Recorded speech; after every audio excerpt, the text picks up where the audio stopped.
Well, it's a very good morning, good afternoon, or good evening to you, wherever you are listening to this coaching cafe, either live today with us or on your favorite streaming service. Welcome to our coaching cafe. My name is Natalie Ashdown. I'm joined by Paula Jones Hunt. Hello, Paula. Hi, how's everyone going today? Well, we've just found out the global weather report, so we're doing really well. And today we're thinking about performance conversation season, and our topic is getting a 36% uplift in performance from quality performance conversations. So we're talking about big statistics today and what we can do about that. So I'm very much looking forward to our conversation. As always, let me acknowledge the traditional owners and the custodians on the lands on which we're all meeting today and their continuing connection to the land, waters and communities of Australia and the lands from all around the world which you might be joining us from today. We pay our respects to them, to elders past, present and emerging, and elders from Indigenous communities from all around the world. So today, as we've been talking about over the last couple of weeks, we are in performance conversation season. They normally happen in Australia anyway, around this time and then towards November. So normally twice per year. I was just talking to a client just yesterday who was literally booking those performance conversations in. And we really see this as an opportunity to build engagement in the workplace and use strengths to do that. We're all about creating a community. So welcome to our first time listeners, long time followers. We are all about creating a community, sharing learned experiences and having thought-provoking conversations. And welcome back to our regulars who give us the global weather report. It's always great to have you join us at this time. Of course, if you are here, your ICF, CCEs, just hold on if you're listening live to the end of the session and we'll provide that to you. So we've been talking about the state of the global workforce report over the last couple of weeks. And what we have noticed is this decrease in engagement. And the global workplace report, which comes from Gallup, says that the decreased engagement is mostly attributed to the decreased engagement in our managers, in our middle managers. And it's a big concern, and it's something that we've been on this global crusade to turn around. And if you've picked up on our previous webinars, you'll know that you were very passionate about this. So we don't actually apologize for our passion. We really want to engage ourselves as a community to help turn this engagement around. What we have found is that this concept of quiet quitting is very strong. And these statistics are quite alarming. It says that most employees in Australia, 67% of employees, and if you're in New Zealand, 67% in New Zealand are quiet quitting. Now, for those friends of the community, you can go onto the Global Workplace Report and find out the statistics for your region and your country. So Gallup have all of that information available to us. What it means is that these employees are basically filling a seat and watching the clock. They're potentially putting in the minimum effort required. And the thing that concerns me is they're psychologically disconnected from their employer. They're minimally productive, so they're doing what they need to. We're not judging here, by the way. I'm literally just stating the statistics. So we're not bringing in any judgment, because these people are more likely to be stressed out, burned out, and we know that if the disengaged workers actually feel lost and they feel disconnected from their workplace. So that was the statistics for 2023, and globally the figure has actually gone up. So 70% of people are sitting in this disengaged bucket. Now, we saw from our statistics in Australia, we are doing a little bit better than the global numbers, but not too much better, not enough to kind of crow about, I suppose. So I just want to give you this background so that we understand what we're actually talking about. Now, last week, we introduced this concept of a perfect storm, because if you've got 70% disengagement in the workplace and then you do performance conversations, a lot of managers, we worry, are actually going to be in trouble. Now, we have talked to a number of organisations that we work with where their where their engagement statistics are well above the global averages. And that's what we're aiming for. But we're still talking about the global averages. What the issue is here is that only 14% of employees strongly agree that the reviews they receive inspire them to perform better, and only 26% of employees strongly agree that those performance conversations are accurate, and only a third strongly agree that they're fair. So we've got a very small percentage of employees who agree that their reviews inspire them to perform better, and only a third of them actually think that they're accurate and fair. So there is some concern. Now, I know many of you in the workplaces, in the coaching that you're doing, we're hitting numbers that are well in excess of this. And actually, the Gallup research does say that those employees, those organizations that have got a focus on coaching and a focus on strengths-based coaching are well in the upper percentiles and doing better. But it's worth showing you the statistics. So the good news is, and this is where we come into it as coaches. So this is probably the inspiration I'm trying to give you as coaches and as a coaching community. The good news is that 70% of team engagement is attributed to the manager. They say that the workers are winnable if they have a manager who knows how to motivate them. So we are coaching managers to coach their people, and that actually is the solution, or one of the anecdotes to what we've got going on. So 70% of team engagement is attributed to the manager and they're winnable, and we focus on coaching to the strengths, then we've got a really nice combination here that can make a difference. And so this is the reason why I'm sharing the information with you as a community, so that you can encourage that coaching of managers in the work that you actually do. So as we said, one of the answers to the issues that we've got going on is actually coaching and strengths. And that's what I want to talk to you about today, and give you a couple of models that you can actually use. And so I've circled here, this is the statistics that we're using. 73% of when managers, people use strengths in their organizations, they see 73% uplift in performance. And the other statistics we see are things like a 29% increase in profit, a 36% increase in productivity. Oh, have you lost the sound? Let me just double check here. I can hear you, Natalie, but you can. Okay, great. Yeah. Okay. Thank you. Yeah. It might be with you, Mary Jo, this time. Yeah. And someone has asked, are the reviews cited in the research that 14% are inspired by formal over 6 to 12 months or informal everyday conversations reviews? Yes, that's a very good point. Yes, they're the formal reviews.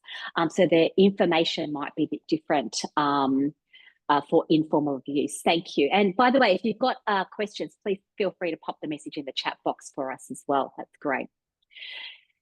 Yeah, so we're looking at some really great statistics here about using strengths in organizations, using strengths in coaching. Now, for the nerds on the line, you'll go, oh, Nash, that's the 2016 research. I'm giving you the link there. I'm like, okay, cool your jets. Here's the latest research, which is the 2024 research. I've done the work for you. I've gone and found the meta-analysis that Gallup have just recently released, actually, May 2024. Look at these statistics. You can pick these up on our blog as well. Now, the reason why we like Gallup, as you know, is because of the statistical analysis. But this meta-analysis that they've done is from 736 research studies. 183,000 businesses were included in that meta-analysis, which represented 3.3 million employees in terms of the data points across 90 countries. So we can reliably look at this information and use it as an opportunity for conversations. Look at some of these statistics. People that are using coaching and focusing on strengths see a 78% decrease in absenteeism, a 58% decrease in patient safety and incidences, a 21% decrease in turnover for those high turnover organizations, a 51% decrease in turnover for organizations that have a low turnover. So even if you have low turnover, you'll see a 51% decrease in lower turning organizations. There's so many great things to talk about here, including an 18% increase in productivity and a 23% increase in profitability. Of course, it also has an impact on customer loyalty as well. So I've taken your 2016 statistics because I like that graphic, but I've given you the 2024 statistics as well. So you can see the trends across time. Paula, I've been doing all the talking. Let me get your response to these statistics and what we're talking about today. Well, if you are having to do any work with decision makers, CEOs, finance people, these statistics are excellent when you're looking at them. I mean, if you looked at your organization and said, if we introduced coaching and coaching to strengths, we could get a decrease in 78% in absenteeism. That is a lot of money saved in your organization. So we can look at it from we know that the coaching and coaching to strengths increases engagement. It increases people's how they feel about coming to work. But these stats are actually really useful if you're working with people who need to see what's the cost benefit to this. 21% reduction in turnover, in large organizations, that's a lot of money. And then if we think about it from our client's perspective, I mean, obviously there's patient safety incidences in there, so that would come from medical type facilities. But a 10% increase in customer loyalty is also gold. So, I mean, it actually makes sense from a people perspective and from a financial perspective. Yeah, absolutely. I agree with you. And let's not forget, when people are engaged in their work, they are feeling motivated, they're feeling happy. That has an impact also on their home life. So overall, in terms of creating a psychologically safe workplace, in terms of creating environments where people want to come to work, and in terms of that impact on their broader self, there's a lot to actually, there's so many benefits, a lot to be gained. So let's talk about what we mean so that you have the language that you can use in your coaching. Just yesterday, I was coaching an executive and I was listening for her strengths. So part of the work that we do is to listen for the strengths and to highlight those strengths back to the client. So part of your ICF core competencies. And when you're highlighting those strengths, you're asking the client to observe those strengths, but also to think about how they bring those strengths to their work to inspire and bring out high performance in their work. And so that's part of what we're doing as coaches. Let's be clear, though, what we mean by strengths. We're talking about those characteristics or those attributes that energize us and enable us to achieve high performance. Now, by the way, it is different from job competency. So job competency is the work that we have to do. Job competency is what we're going to be measured on. So interestingly, when it comes to performance conversations, that's what people are going to be talking about. Have you done the job? Have you performed well and met all those KPIs and metrics in your job? You're going to be talking about job competency. The better conversation that brings more value is, have you been energized in the work you do? Have you brought your strengths to your work to enable high performance? Because that's where we're actually going to get the uplift in performance. So strengths is not just about I'm good at it. It is part of that, but it's not only am I good at it, I'm energized and it's enabling me. So there can be things that I'm very good at. In our certificate in workplace and business coaching, we talk about how I, as the CEO and the director of the RTO, need to be good at compliance. And Paula, you are very good at compliance. So in our jobs, we're good at compliance, but it doesn't mean it energizes us. In fact, what energizes Paula and I to get on, it's not the threat of regulatory action or anything like that.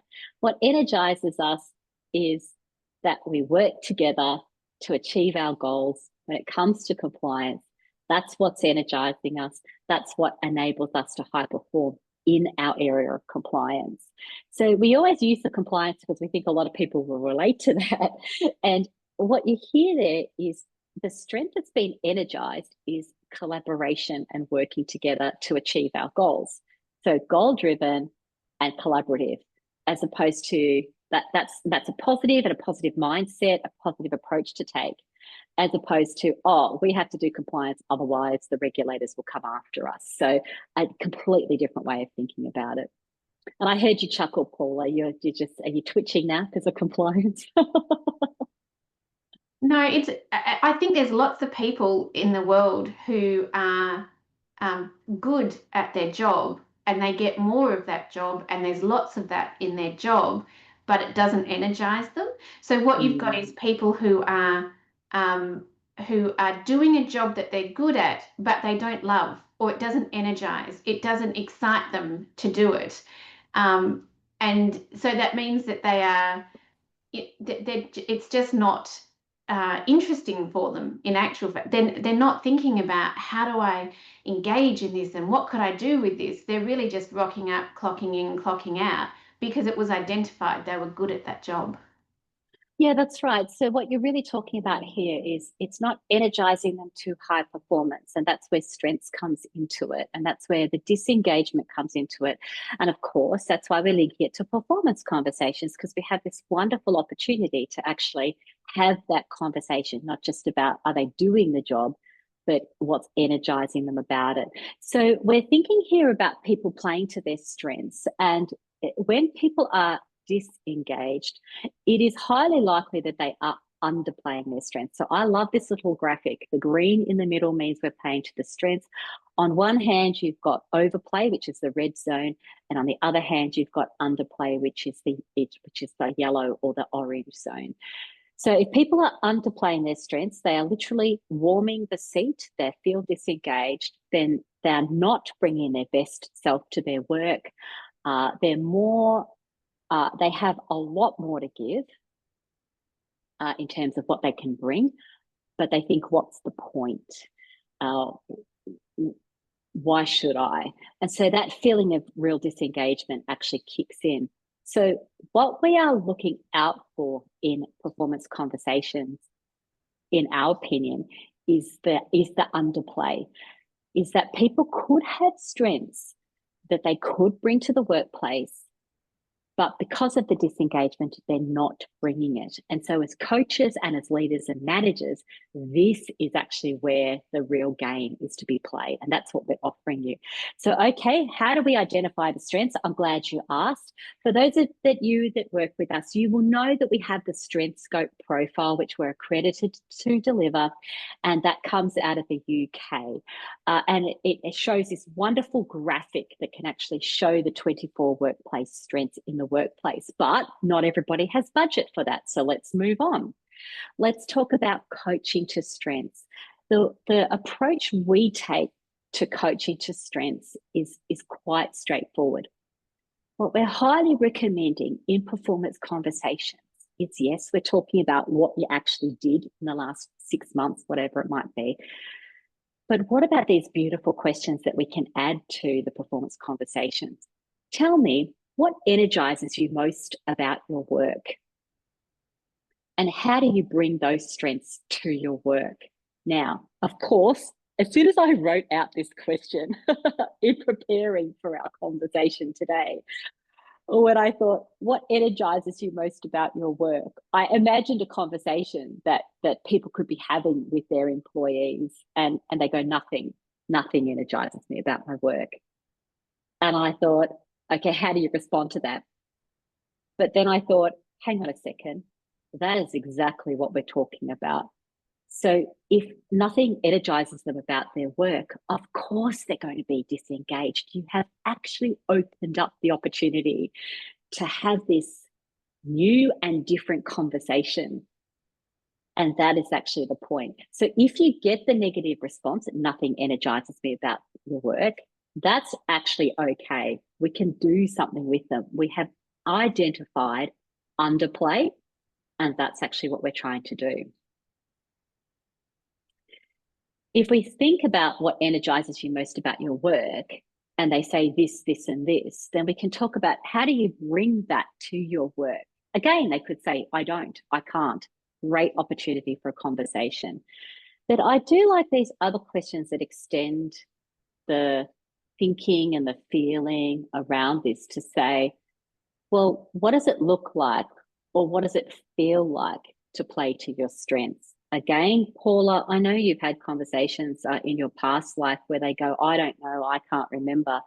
But you've always pushed people back to think about a time, actually. Well, think about a time when you actually have played to your strengths.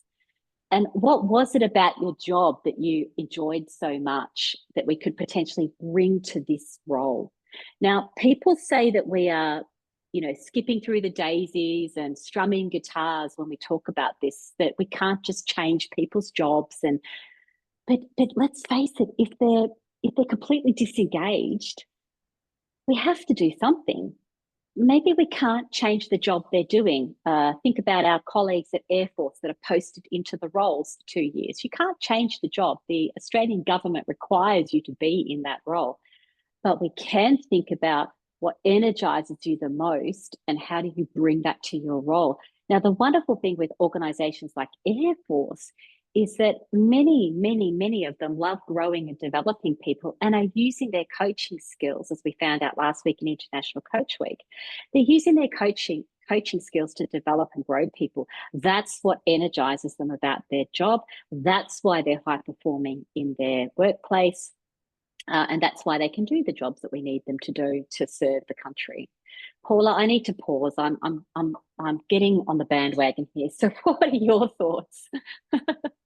Well, the questions that you asked were exactly the questions that were running through my head. That, so when was a time that you were playing to your strengths, and how did that play out, and what did you learn from that, and how can we bring that to this role?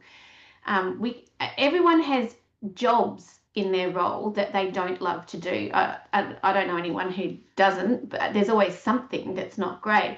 So like we look at compliance and say, well, we're good at compliance. I don't wake up every morning thinking I just want to do compliance. But when we need to do compliance, the way we figured it out was to say, let's work together on that compliance. And then we feel better about it. We're energized about it. We tick things off. That's the exciting part for us. So in everyone's role, there are things that you have to do that don't energize you. That because it's a job function, it's not how are you going about that job function, and that's where the strength comes in. How do you play to the strengths that you've got that mean that you can do what you need to do? And when someone says, "Well, nothing energizes me about work," then exactly what you said is you go back to, well, when was a time? What's something that you do like to do outside of work? What energizes you? Because if they're burnt out at work, they are likely to have things outside that they can attribute to what energizes. And you can help them understand how that is a strength and how you can utilize that strength at work to and help shift that person. I agree with you, and totally. And one of the questions that's come in from the chat, thank you, is someone has asked if people can't identify their strengths, possibly because they are burned out or they're lacking self-awareness, what do we do there? And I think it's a really lovely question, because as leaders and as coaches, you heard me say, as I was coaching yesterday and I was listening to the client and what they were talking about, I had that radar that was tracking for the person's strengths. And I said to the client something along the lines of, it sounds like you're bringing a lot of empathy to this situation. You have gone out of your way to learn more information so that you can be more empathetic and you can show up with empathy in the work you're doing with the client. Would I be right in saying that? She said, yes, actually, that's probably a strength of mine, to bring empathy to the role. And so what I was doing was tracking for the strength. I offered that back. Would I be right in saying that you're thinking about empathy? And then she said, yes, actually, that's important to me. So if they're burnt out or they're lacking self-awareness, it might be up to us as leaders, managers, as coaches to track for those kind of things and then to offer, or to sit down and do a conversation, using your strengths cards or using the strength scope profiles. There are free reports online that people can do. It is true when people are burnt out and they're stressed and that they can't see and have that growth mindset. They've got a real fixed mindset, or perhaps, as you said, they're lacking self-awareness. But there's lots of questions we can ask around that, and I'd even recommend one of those free reports that you might find as well. Hopefully that's answered the question.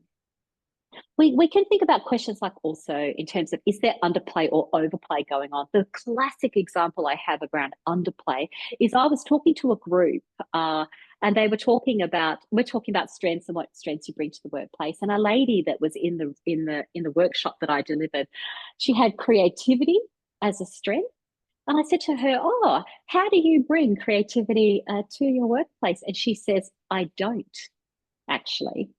And a little part of me died inside. I'm like, oh.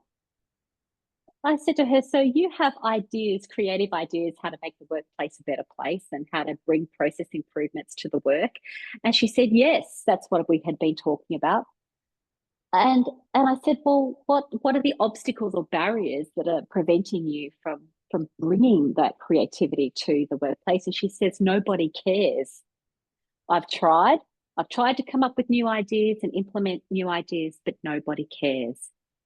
Now, that is a classic example of the disengagement that we're talking about. There's massive underplay going on because this person could bring a strength to the workplace. She's tried to bring that strength to the workplace, but someone has said, we've got no time for that, we've got no budget for that, that's not your job, whatever they've said, has actually shut that down. So huge opportunity in our performance conversations. This is exactly what we're talking about, to suss out where those strengths might be and see if we can bring them in a little bit more into the work into the next 6 months. Now, we're not, as I said, advocating that everybody completely changes their jobs and changes their roles. What we're advocating for is the next question: how can you leverage your strengths? So a lady who is in this function, there's roles that we have where we can't so-called be creative. We can't all of a sudden, I always say, do creative accounting.